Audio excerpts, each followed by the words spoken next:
My dear tailors, నాకు ఈ ఒక్క విషయంలో క్లారిటీ ఇవ్వండి. నేనే ఇలా ఉన్నానా, టైలర్స్ అంతా ఇంతేనా కూడా చెప్పండి.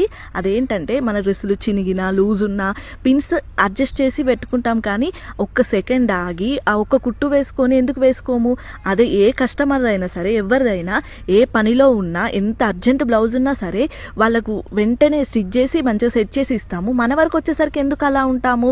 ఇయ్యాలకపోయినా రేపేసుకుంటామన్న బద్ధకం. మై డియర్ టైలర్స్, నాకు ఈ ఒక్క విషయంలో క్లారిటీ ఇవ్వండి. నేనే ఇలా ఉన్నానా, టైలర్స్ అంతా ఇంతేనా కూడా చెప్పండి.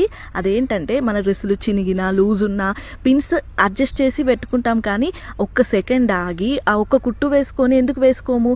అదే ఏ కస్టమర్ అయినా సరే, ఎవరిదైనా ఏ పనిలో ఉన్నా, ఎంత అర్జెంట్ బ్లౌజ్ ఉన్నా సరే వాళ్ళకు వెంటనే స్టిచ్ చేసి మంచిగా సెట్ చేసి ఇస్తాము. మన వరకు వచ్చేసరికి ఎందుకు అలా ఉంటాము? ఇయ్యాలకపోయినా రేపేసుకుంటామన్న బద్ధకం. మై డియర్ టైలర్స్, నాకు ఈ ఒక్క విషయంలో క్లారిటీ ఇవ్వండి. నేనే ఇలా ఉన్నానా, టైలర్స్ అంతా ఇంతేనా కూడా చెప్పండి. అదేంటంటే మన డ్రెస్సులు చినిగినా లూజ్ ఉన్నా పిన్స్ అడ్జస్ట్ చేసి పెట్టుకుంటాం, కానీ ఒక్క సెకండ్ ఆగి ఆ ఒక్క కుట్టు వేసుకొని ఎందుకు వేసుకోము? అదే ఏ కస్టమర్ అయినా సరే, ఎవరిదైనా ఏ పనిలో ఉన్నా, ఎంత అర్జెంట్ బ్లౌజ్ ఉన్నా సరే వాళ్ళకు వెంటనే స్టిచ్ చేసి మంచిగా సెట్ చేసి ఇస్తాము. మన వరకు వచ్చేసరికి ఎందుకు అలా ఉంటాము?